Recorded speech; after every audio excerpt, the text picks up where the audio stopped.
మీ మోకాల నొప్పులకు ఎటువంటి సర్జరీ లేకుండా ఎపియాన్ పెయిన్ క్లినిక్ అందిస్తున్న అత్యాధునిక చికిత్స. మన డిసీజెస్ అనేది కారణం లైఫ్ స్టైల్. ఏ డాక్టర్ని అడిగినా కంపల్సరీ ఫుడ్ కూడా పార్ట్ ఆఫ్ లైఫ్ స్టైలే కదా. మన taking food, sleeping, rest, everything. So అయితే వాళ్ళు కూడా మనలాగే రైస్ తింటారట కదా జపనీస్. సో మనకేమో కార్బోహైడ్రేట్స్, కార్బోహైడ్రేట్స్, మన డయాబెటిక్స్ క్యాపిటల్ లాగా అయిపోయింది ఇండియా అంటున్నాం. మరి వాళ్ళు కూడా రైస్ తింటున్నారు కదా, వాట్ ఇస్ ద డిఫరెన్స్? ఇది చాలా ఇంపార్టెంట్ పాయింట్ అండి. బేసికలీ రైసు, కార్బోహైడ్రేట్స్ ఎవరికి శత్రువులు అంటే అందరికీ కాదు. ఇప్పుడు షుగరు మన భారతదేశంలో ఎక్కువ, చైనాలో కూడా ఎక్కువ. అంటే Chinese population, Japan, China, south Korea ఈ పాపులేషన్ తీసుకుంటున్నప్పుడు అది వేరే జీన్ పూల్, అది దేశాలు వేరైనప్పటికీ కూడా. షుగర్ ఉంటే మనకి హార్ట్ అటాక్లు, కిడ్నీ ప్రాబ్లమ్స్ ఎక్కువ వస్తాయి, వాళ్ళకి పక్షవాతాలు ఎక్కువ వస్తాయి.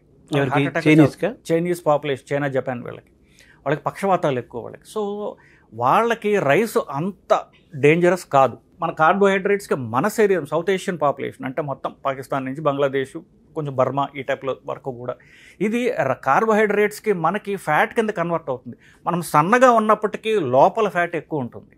వాళ్ళకి అలా కాదు. వాళ్ళకి ఏంటంటే చాలా వాళ్ళు ఎంత తిన్నా సన్న శరీరాలు, వాళ్ళు చూడండి పొట్టిగా సన్నగా ఉంటారు పాపులేషన్ అంతా. అంటే వాళ్ళ మెటబాలిజం మనకంటే బెటర్ మెటబాలిజం. పొట్టలు ఎవరికి ఉండవు, సన్నగా పొట్టిగా ఉంటారు అంతే. వాళ్ళు అసలు వయసే తెలియదు, మగ ఆడెవరో కూడా తెలియదు మనకి. అంత ఒకే యూనిఫామ్ పాపులేషన్ వాళ్ళది. సో వాళ్ళ మెటబాలిజం మనకంటే డిఫరెంట్ అండి. ఇప్పుడు మన మాటల సందర్భాల్లో మీరే చెప్పారు, పలానాయన మీ ఫాదరే తీసుకోండి. కొంతమంది అన్నీ తింటుంటారు, వాళ్ళకి వ్యసనాలు లేకపోయినా 90 ఏళ్ళు బతికేస్తారు వాళ్ళు. ఎందుకు? వాళ్ళ మెటబాలిజం బాగుంది. అంటే వాళ్ళు ఫుల్ ఆఫ్ హెల్త్ తోటి, without tablets, injections, without consulting doctor. Exactly. వాళ్ళ శారీరక అరిగించుకునే శక్తి మిగతా వాళ్ళకంటే ఎక్కువ. అందువల్ల అది జీన్స్. అది మనం ఏమి చేయలేం బేసికలీ. కానీ వాళ్ళు యాజ్ ఎ పాపులేషన్ వాళ్ళ మెటబాలిజం బెటర్ మెటబాలిజం. వాళ్ళు రైస్ తిన్నప్పటికీ కూడా రైసే తినరు వాళ్ళు మనలాగా. రైస్ కొంచెం తింటారు, మిగతాది ఫిష్ అన్నారు కదా, ఫిష్ సూషీ అంటారు దాన్ని. సో రైస్ని ఫిష్లో ర్యాప్ చేస్తారు దానికి. సో రైస్ ఎంత తింటారు, ఫిష్ అంతే తింటారు కాబట్టి గుడ్ కొలెస్ట్రాల్ వాళ్ళకి రావడం ద్వారా వాళ్ళు ప్రొటెక్ట్ అవ్వబడ్డారు. మెటబాలిజం కూడా బెటర్ మెటబాలిజం, అందువల్ల వాళ్ళు కాపాడబడ్డారు. ఫిష్ మంచిదని మన డాక్టర్లు కూడా చెబుతున్నారు. ఒమేగా 3 మంచిది చాలా అంటున్నారు, ఐకి మంచిది, అన్ని మంచిది అంటున్నారు. బట్ ఇక మనం ఇండియాకి వచ్చారు, మనకుండే ఫిలాసఫీ, మన తత్వంలో వెజిటేరియన్, నాన్ వెజిటేరియన్ 2 భాగాలుగా మన ఆహార విధానం ఉంది కాబట్టి మరి వెజిటేరియన్స్ మరి ఫిష్ తినలేదు కదా, తినకూడదు కదా, తింటం లేదు కదా కొంతమంది. దాన్ని ఎలా చూడాలి మనం కంపారిటివ్గా? ఫిష్ అంటే ఫిష్ కాదు, ఫిష్లో ఉన్నటువంటి ఆయిల్.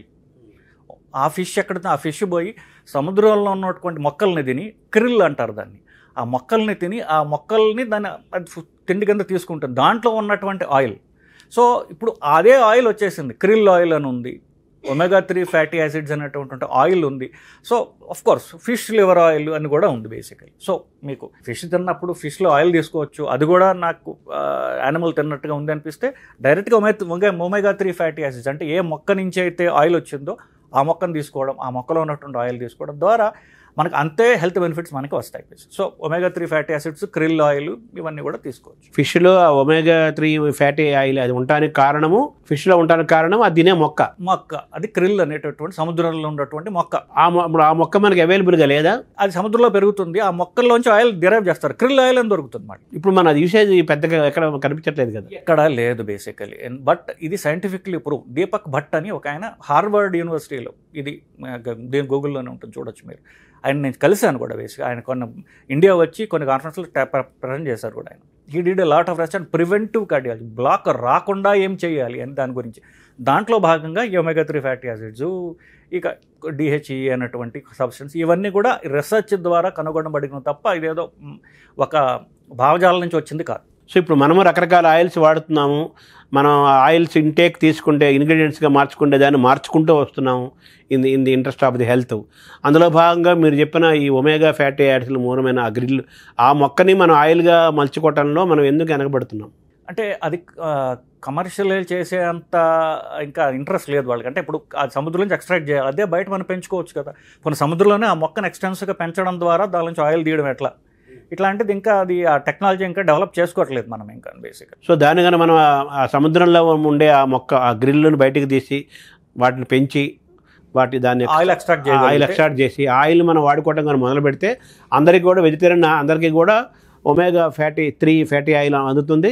సో మన కొలెస్ట్రాల్ పెరగకుండా ఉంటుంది, మంచి కొలెస్ట్రాల్ మంచి మంచి కొలెస్ట్రాల్ అదే చెడు పెరుగుతుంది. కొలెస్ట్రాల్ అదే తగ్గించుకుంటాం ఆటోమేటిక్గా. సో బ్లాక్స్ స్టెబిలైజ్ అయిపోతాయి, హార్ట్ అటాక్స్ రాకుండా మనం కాపాడుకోవాలి. అది చేసుకోవాలి.